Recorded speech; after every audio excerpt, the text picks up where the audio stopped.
assim como dessas pedras, tanto para arma como para defesa. Então, eu estou falando tecnologia, entenda, uso e domínio do fogo e também das pedras e depois dos metais como ferramentas, tanto para domesticação como para agricultura, caça e defesa.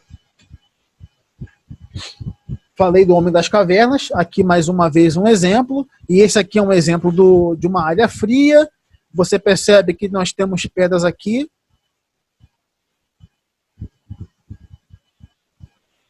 Deixa eu voltar. A gente está com a caneta aqui, pronto. Aqui uma fogueira. Isso aqui é uma representação, tá, pessoal? Não é uma foto da idade das pedras, não. Uma representação. Pele de animais.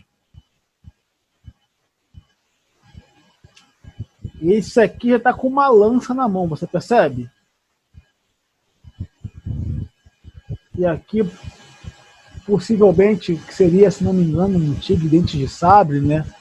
Veja que na entrada da caverna, nessa representação, você tem algumas pedras.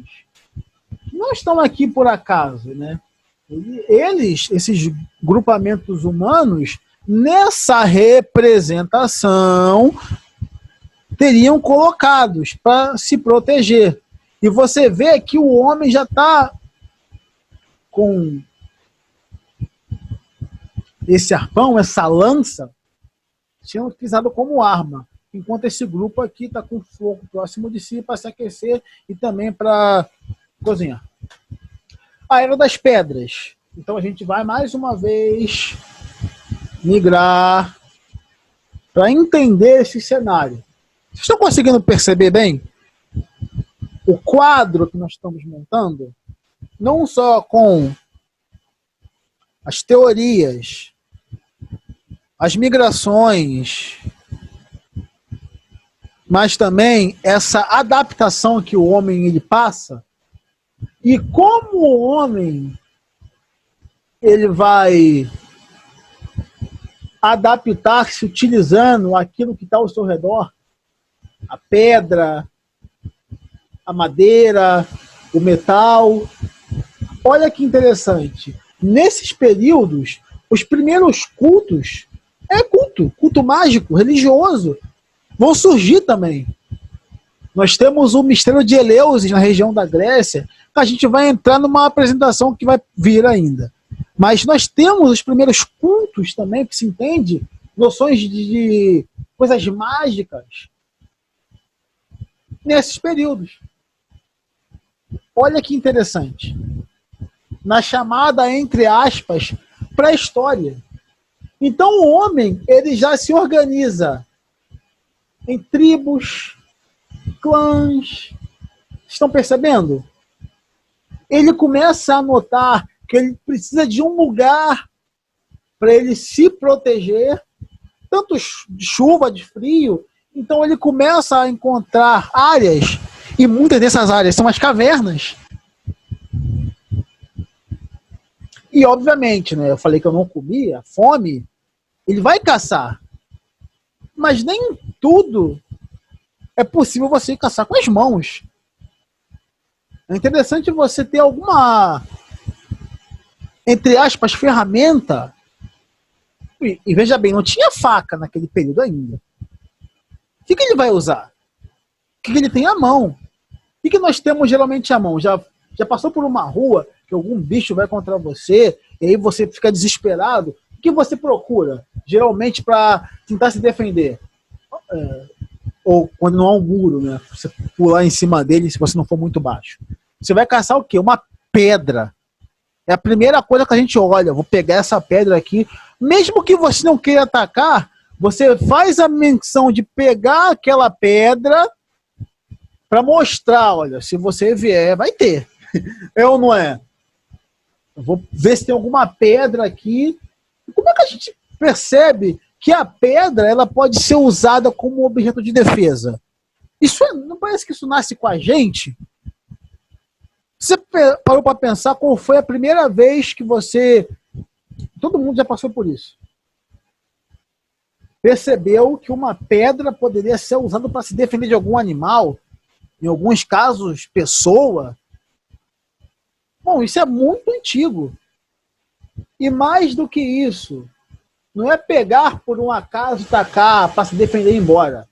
Nós estamos falando de grupamentos humanoides que usavam como caça, corte de peles de animais, para montar ou colocar sobre as cavernas, para tentar de alguma maneira impedir que o frio ou a neve adentrasse. Olha a percepção que esses homens e mulheres vão ter do mundo ao seu redor. Vocês estão compreendendo agora como esse período ele é rico? E aí nós temos os vários diversos tipos de pedra, vários tipos de pedra, melhor dizendo, perdão. Pedra lascada, pedra polida, inclusive a biface. Ou seja, uma pedra que era tanto lascada quanto polida. Pedra para lança, pedras para amassar cereais. Olha como esses homens, eles tinham um domínio dessa tecnologia. Como não eram, como a gente diz, a gente usa o termo evolução, por isso eu gosto de usar o termo adaptação. Ah, nós somos mais evoluídos. Cara, olha isso. Galera, vocês estão percebendo como que esses grupamentos humanos tinham uma noção de uso da natureza fenomenal, que ajudou muito a sua existência e subsistência. A própria dieta deles, e quando nós vamos falar de agricultura, isso vai ser importante, porque nem só de caça também viveu o homem, tá? Mas também de coleta e de pesca. A percepção que esses grupos têm é incrível. Para a idade do metal, final do Neolítico, mais ou menos, a gente vai ter objetos como martelos, foices, pedras para amassar grãos, como eu citei, pedras bifaces. Aqui uma pedra biface. Não é? Pedras mais pontiagudas, a gente vai ter as lanças. Percebam que ó, tá até aqui. Eles amarravam, né? Pode ser um arpão, pode ser uma lança, tá? Esses utensílios de pedra lascadas, seixos talhados, aqui na região da França, no caso. Olha quantos anos isso tem. E eram ferramentas, tecnologias, tá? Que esses grupamentos humanos usavam. Era dos metais. A idade dos metais, como eu falei, ela é por finalzinho, se não me engano, do Neolítico, né? Mais ou menos aquilo ali, aquele período final.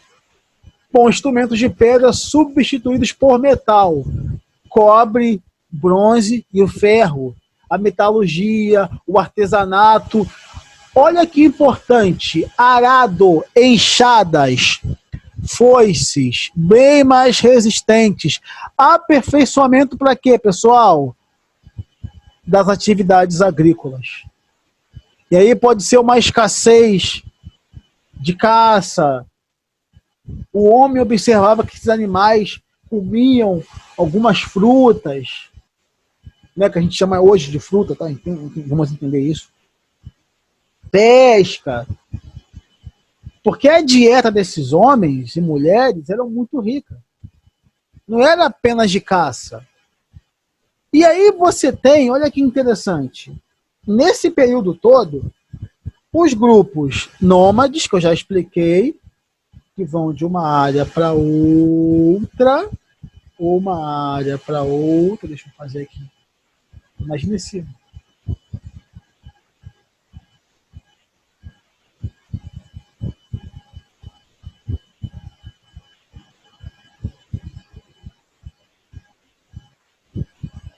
Bom, tá azul, que era o que eu queria já.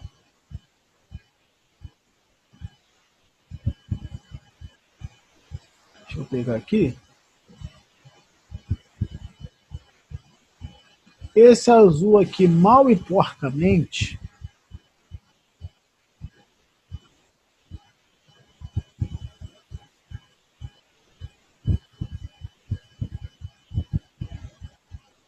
Vai ser o mar. Bom, já expliquei.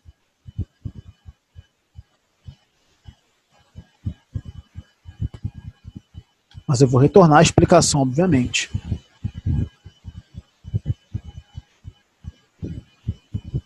Não era o laser, não era a caneta. Achei.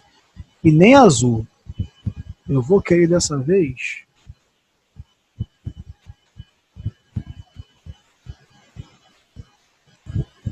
Ah, verde claro, né? Então nós temos os grupos nômades.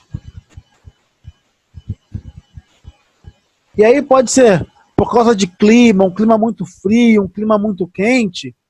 Esses grupos, ou culturalmente, né? Esses homens, tribos, eles vão migrando de uma região a outra. Vem pra cá, vem pra cá. E aí tem vários fatores, tá? E nós temos os seminômades, que são os grupos que vão migrando, mas dentro de um mesmo território. Eles não cruzam daqui para cá. Eles estão sempre aqui nessa região, ou sempre aqui nessa região, mas em um ponto mais aqui, um ponto mais extremo aqui, outro ponto mais extremo aqui. Beleza? A grosso modo é isso. Percebemos que com o avançar do tempo, a mudança, e não é o único motivo, tá, pessoal? Só frisar isso. Mas com o passar do tempo, novas técnicas vão se desenvolvendo na caça, na pesca, a colheita, o aperfeiçoamento das atividades agrícolas, nós notamos o quê? Que muitos desses grupos, eles acabam se fixando. Não vão nem ser nômades, nem tanto seminômades, embora entenda que existe até hoje, em determinado grau e medida, grupos nômades e seminômades no mundo, tá legal? Principalmente por Oriente Médio, mas também grupamentos indígenas, você costuma, os que sobreviveram, né, ao massacre, enfim, você ainda consegue ver grupos nômades e seminômades. A gente percebeu que com o aperfeiçoamento das atividades agrícolas, muitos, por causa da metalurgia, o artesanato, esses grupamentos foram se fixando. Fixando em determinadas regiões. E o que aconteceu? Bom, a Revolução Agrícola, que como nós vimos, entre vários fatores, tem muito a ver também com a questão dos metais. Bom, a Revolução Agrícola, favorecida pelo uso dos metais, além de modificar a dieta desses grupamentos humanos, ela foi favorecendo o surgimento e o aumento de clãs, de tribos, determinadas regiões. E aí é mais fácil, em alguns lugares, você achar muitos vestígios desses povos, porque eles acabaram se fixando ali. Uma terra mais fértil, terras mais próximas a rios, bacias hidrográficas, e nós temos grandes civilizações que acabaram surgindo disso, desse movimento. Perceba que muitos calendários, ou seja, formas de se contar o tempo, isso lembra a primeira apresentação? Pois é, tem uma ligação com a primeira apresentação. Tem muito a ver com o quê? Com um período de colheita, o período de plantio. Então a Revolução Agrícola também vai influenciar a forma de se olhar o quê? A cronologia, o passar do tempo. E é claro, tudo isso é fruto, e nós podemos entender como um processo de quê também? Sedentarização.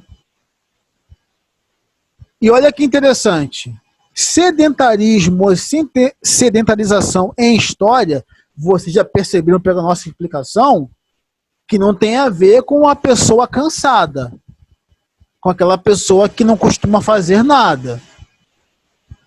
ela é, de um grosso modo, o contrário do nomadismo ou semi-nomadismo, né? Tem certas diferenças. Você já percebeu pela nossa explicação.